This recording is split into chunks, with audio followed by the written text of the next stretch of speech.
Hi hello welcome to 24/7 news TV. నేను మీ పరిటాల మూర్తి. So ప్రస్తుతం hot news ఏంటి అంటే ఐటీ దాడులు. సో సినిమా వాళ్ళ మీదే కావాలని వాంటెడ్గా ఐటీ దాడులు ఏమైనా జరుగుతున్నాయి. ఎందుకంటే కలెక్షన్స్ పరంగా చూస్తున్నాం మనం. కోట్లు కోట్లు గ్రాస్ ఇంత కలెక్ట్ చేసింది, లేదంటే నెట్ ఇంత వచ్చింది, ఇలా పోస్టర్స్ రిలీజ్ చేస్తూ ఉన్నారు. లాస్ట్ టైం పుష్ప రిలీజ్ అయినప్పుడు కూడా మైత్రి మూవీ మేకర్సు, అలాగే డైరెక్టర్ అండ్ సుకుమారు, అలాగే ప్రొడ్యూసర్స్ ఎవరైతే డిస్ట్రిబ్యూషన్ తీసుకున్నారో వాళ్ళు, సబ్ ఎవరైతే ఉంటారో వాళ్ళందరి మీద కూడా ఐటీ దాడులు అనేవి జరిగినాయి. ఇప్పుడు కూడా సేమ్ ఇదే పరిస్థితి అనేది ఇప్పుడు హాట్ న్యూస్గా అయితే మారింది. దీని మీద డిస్కస్ చేసేందుకు మనతో పాటు ఉన్నారు సీనియర్ జర్నలిస్ట్ రామదుర్గం మధుసూదన్ గారు. ఆయన అడిగి చాలా వివరాలు తెలుసుకుందాం. నమస్తే సార్. నమస్తే సార్, ఈ ఐటీ దాడులు అనేది అసలు యాక్చువల్గా వాళ్ళు పోస్టర్స్ రిలీజ్ చేయడం వల్ల, ఇలా లెక్కలు చూపెడటం వల్లే కావాలని టార్గెటెడ్గా చేస్తున్నారా అనేది ఒక క్వశ్చన్ మార్క్. ఇప్పుడు దాని గురించి అంటే ఇది టార్గెటెడ్ అని కూడా అనలేము. ఇప్పుడు వాళ్ళు పోస్టర్ విడుదల చేయకున్నా కూడా దాడులు చేసేటువంటి అధికారం వాళ్ళకుంది. అనుమానం వచ్చిన ప్రతి చోట కూడా వాళ్ళు వెళతారు. ఐటీ దాడులు ఎందుకు చేస్తారు? మీ ఆదాయం ఎక్కువ ఉంది, ఎక్కువ ఉన్న ఆదాయాన్ని మీరు చూపించలేదు. ఆదాయం ఎక్కువ ఉన్నప్పుడు ఎక్కువ ఇన్కమ్ ట్యాక్స్ కట్టాలి. ఇన్కమ్ ట్యాక్స్ కట్టలేకపోతే మీ పైన దాడి చేస్తాం అంతే. అదేమి నేరము ఘోరము అన్నట్టు కాదు. So it's quite normal. ఇక్కడ ఐటీ దాడులు జరగడంలోన తిరకాసు ఏంటంటే ఈ సినిమా వాళ్ళు చేస్తున్నటువంటి మాయాజాలమే. వీళ్ళు అసలు అంత కరెక్షన్ వస్తుందో లేదో ఏమీ తెలియకుండా వాళ్ళు 100 కోట్లు, 200 కోట్లు, 2000 కోట్లు ఇట్లా మాట్లాడుతున్నప్పుడు, మొత్తం మీడియా మొత్తం హల్చల్ చేస్తున్నప్పుడు ఐటీ వాళ్ళు ఊరుకున్నారు అనుకోండి, వెంటనే ఒక సిటిజన్ ఫోరంలో కేసేస్తాడు. పలానా మైత్రి మూవీస్ 2000 కోట్లు బడ్జెట్ తీసి 2000 కోట్లు క్రాస్ అయిపోయింది పుష్ప 2లో. మళ్ళీ మీరు ఎందుకు ఆదాయం గురించి పట్టించుకున్నారా ఏంటి ఏం కథ? రైట్ ఫర్ ఇన్ఫర్మేషన్లో వేస్తే కనుక చచ్చినట్టు ఇవ్వాల్సి ఉంటుంది వీళ్ళు దాడులు చేశారా లేదా అని. సో అంటే వాళ్ళు అడుగుతారని కాదు, వీళ్ళు సినిమా వాళ్ళు ఒక క్లైమేట్ క్రియేట్ చేస్తున్నారు. మాకు ఇంత వచ్చేసింది, మాకు ఇంత వచ్చేసింది. ఒకవేళ అంత వచ్చింది అనుకోండి, లెక్కలు చూపించమంటే మళ్ళీ లెక్కలు చూపించలేదు. పోనీ లెక్కలు చూపించలేదని ఏమైనా రెడ్ హ్యాండెడ్గా పట్టుకున్న ఘటనలు ఉన్నాయంటే అవి లేవు. మీరు చూడండి, ఇంతవరకు జరిగిన దాడులు చూడండి, సినిమా యాక్టర్స్ పైన కావచ్చు, సినిమా నిర్మాణ సంస్థల పైన కావచ్చు, ఎక్కడైనా ఒక్క కేసు నమోదైందా? లేదు. లేదు. మళ్ళీ ఎందుకు? మళ్ళీ దాడులు అయితే జరుగుతున్నాయి, కేసులు నమోదు కావట్లేదు. అంటే అనుమానం ఉందని వెళ్తున్నారు, వీళ్ళు వెళ్ళేలాగా అక్కడ మేనేజ్ చేస్తున్నారు. అలా అనడం కంటే కూడా మొదటే మేనేజ్ చేసి వాళ్ళు అనౌన్స్ చేస్తారు. అంటే వీళ్ళు చెప్పింది అబద్ధమైన అయి ఉండాలి. ఎవరు? ప్రొడ్యూసర్స్. ఎవరు? పుష్ప 2 ఉందండి, 2000 కోట్ల బడ్జెట్తో సినిమా తీసామని అన్నారు. Is it true? అంత అంత అవదు కదా, మనకు తెలిసిందే కదా. పైగా అక్కడితో ఆగలేదు, 2000 కోట్లు దాటి వచ్చేసింది మాకు ఆదాయం అని అన్నారు. అవును, 2000 కోట్లతో నిర్మించింది అబద్ధమైనప్పుడు అంతమించి ఆదాయం రావడం అనేటువంటిది ఎంతవరకు నిజం? Game changer. ఇప్పుడు సంక్రాంతికి రిలీజ్ అయిన 3 సినిమాల్లోన దెబ్బతిన్న సినిమా ఏదంటే గేమ్ చేంజర్. ఆ గేమ్ చేంజర్ కూడా 108 కోట్ల ఏదో లాభం వచ్చిందని పోస్టర్ వేస్తే కనుక అందరూ బూతులు తిడితే రామ్ చరణ్ చెప్పారట, అలాంటి పోస్టర్లు ఎందుకు వేస్తారు, మా మర్యాద తీస్తారు అని. సో క్రేజ్ కోసం ఎందుకు వేస్తున్నారు మీరు? అది క్వశ్చన్ పాయింట్. రెండవది, ఐటీ దాడులు మీరు వెళుతున్నారు, మీరు వెళ్ళి దాడి చేసిన తర్వాత మీరేం చేశారనేటువంటిది ఒక్క చిన్న ప్రకటన ఇవ్వండి. మేము సుకుమార్ ఇంటి పైన దాడి చేశాము, ఇప్పుడు చూడండి దిల్ రాజు ఇంటి పైన దాడి చేశారు. కారణం ఏంటి? డాకు మహారాజు డిస్ట్రిబ్యూషన్ సంక్రాంతికి వస్తున్నారు, 60 కోట్లతో తీస్తే 200 కోట్ల దాకా వచ్చిందని అంటున్నారు. మళ్ళీ అంత అంటే దాదాపు డబల్ మించి 3 times 4 times ఎక్కువగా వచ్చిందని చూపిస్తున్నారు. మళ్ళీ అలా చూపించినప్పుడు then show me the accounts. ఇప్పుడు అంతే కదా, మీరు అకౌంట్స్ చూపించాలి కదా. మళ్ళీ అకౌంట్స్ చూపిస్తే మళ్ళీ లాస్. పోనీ వీడు ఇంత బాగా వచ్చింది, డబ్బులు వచ్చిందని చెప్పినా కూడా డిస్ట్రిబ్యూటర్లు ఒక చోట అన్యాయం అయిపోతారు, బయ్యర్లు ఒక చోట అన్యాయం అయిపోతారు, మాకు డబ్బులే రాలేదు అంటారు. పుష్ప 2 సినిమా ఆంధ్రప్రదేశ్లో ఆడలేదని థియేటర్లో ఖాళీగా ఉన్న బొమ్మలు కూడా చూపించారు. అవును, ఆ పుష్పకు కూడా ఇదే వచ్చిందండి. పుష్పకు కూడా స్టార్టింగ్ లో కొన్ని ఏరియాల్లో కలెక్షన్స్ రాలేదు, లాస్ అయ్యాము. అప్పుడు సెమీ లాక్డౌన్ నడుస్తుండే, లాక్డౌన్ ఎత్తేసారు సెమీ లాక్డౌన్ కూడా.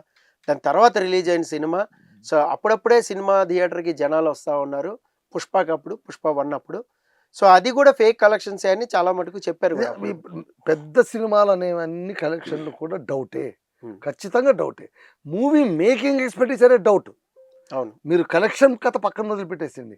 మూవీ మేకింగ్ అని ఏదైతే ఎక్స్‌పెండిచర్ చెప్తున్నారో ఇది కూడా హైప్ చేసి చెప్తున్నారా అని యాక్చువల్లీ అనిపిస్తుంది. 'పుష్ప 2' కూడా 500, 600 కోట్లు మేకింగ్ చెప్పారు. అవును. సో 2000 కోట్లు అనేది ఇప్పుడు కలెక్షన్స్ గ్రాస్ వస్తున్నాయి అన్నట్టుగా మాట్లాడుతూ ఉన్నారు. సో దీని గురించి ఏంటి అంటే మనకి బిఫోర్ మీరన్నట్టు మేకింగ్ కాస్ట్ కంటే కూడా మాకు కలెక్షన్స్ ఎక్కువ వచ్చినాయి అని చూపించుకుంటే ప్రాఫిట్ అనేది మస్ట్‌గా అది చూపెట్టాలి. మార్కెటింగ్. ఇప్పుడు మస్ట్ కూడా ఏమైపోయిందంటే మైత్రి మూవీ మేకింగ్స్ వీళ్ళు తీసిన ప్రతి సినిమా కూడా సూపర్ డూపర్ హిట్. వీళ్ళు హై బడ్జెట్‌తో తీస్తారు, హై ప్రాఫిట్స్ వస్తాయి అనేటువంటి ఒక ఫినామినా క్రియేట్ చేయడానికి. అవును. ఎవరిలోనా? సినిమా సర్కిల్‌లోన. సో దానివల్ల ఏమవుతుంది? గ్లామర్ పెరుగుతుంది. వాళ్ళు తీసుకునే సినిమాకు అంటే సమ్ పార్ట్నర్స్ ఎవరో రావచ్చు. లేదా హీరోలు కూడా వెంటనే వచ్చి మీరు సినిమా తీస్తే మేము వస్తామని చెప్పొచ్చు. డైరెక్టర్లు వెంట పడుతుంటారు. ఒక పెద్ద సీన్ క్రియేట్ చేయడానికి వీళ్ళు లేనిపోని అబద్ధాలు చెప్తున్నారా అనేది అవుతుంది. ఈరోజు చూడండి, దిల్ రాజు ఇంటి పైన దాడి చేశారు, ఆయన కూతురు ఇంటి పైన దాడి చేశారు, ఆమె కూతురు తమ్ముడి ఇంటి పైన దాడి చేశారు ఏకకాలంలో 2 రోజుల నుంచి, నిన్న ఇవాళ. అవునండి. ప్లస్ ఇవాళ ఏంటి, లాకర్లు కూడా ఓపెన్ చేసి చూపిస్తున్నారు. అలాగే సుకుమార్ ఆయన ఎయిర్పోర్ట్కి వెళ్ళిన ఆయన కూడా పిలుచుకుని వచ్చి దాడి చేస్తున్నారు. మళ్ళీ ఇంతమంది దాడులు చేసి కొండంతవి కనీసం ఎలకనైనా పట్టుకుంటున్నారా? అసలు ఎలక లేదు, కొండ ఒకటే ఉంది. అదేని కొండను చెప్తున్నారా? చూసి ఎలక ఉందేమో అని అనుకున్నాము, అదైనా చెప్పొచ్చు కదా. అంటే ఇప్పుడు ఒకటి సార్ మీకు న్యూస్ ఏంటంటే కొంత ఇప్పుడు మన మ్యాంగో ఛానల్స్ వాళ్ళ మీద అంటే బినామీలు కొంతమంది ఉన్నారని, సో రాము, సునీత, వాళ్ళ గణేష్. బ్రదర్స్, గణేష్ వీళ్ళందరి మీద కూడా ఏకకాలంలో దాడి అనేది చేశారు. అంటే నాకు వచ్చిన ప్రశ్న ఏంటంటే వీళ్ళకి ముందుగానే ముందస్తు ఇన్ఫర్మేషన్ ఇదే కదండి వీళ్ళు ఇన్కమ్ ట్యాక్స్ అని అంటే ఉందా? కదండి. సినిమా యాక్టర్లకు సంబంధించి వాళ్ళపైన ఏ హల్చల్ జరిగినా కూడా అది తేలిపోతుంది. డ్రగ్స్ అని దాడి చేశారు, ఏమైంది? ఒక్క వాడినైనా పట్టుకున్నారా? లేదు. ఆమె హేమ ఎక్కడో బెంగళూరులో దొరికింది, రేవ్ పట్టణాన్ని పట్టుకుని ఆమె కూడా ఇప్పుడు విముక్తురాలైపోయింది. ఇక్కడైతే ఏమీ పట్టుకోలేదు. అప్పుడు ఏమనుకున్నారు, ప్రతి ఒక్కరు కూడా డ్రగ్లో ఇరుకుపోయారు. అవును. మొత్తం టాలీవుడ్ మొత్తం డ్రగ్ కేంద్రంగా మారిపోయింది అన్నట్టుగా చూపించారు. అవును. తర్వాత చెడి చప్పుడు లేకుండా అయిపోయింది. ఇది కూడా అంతే.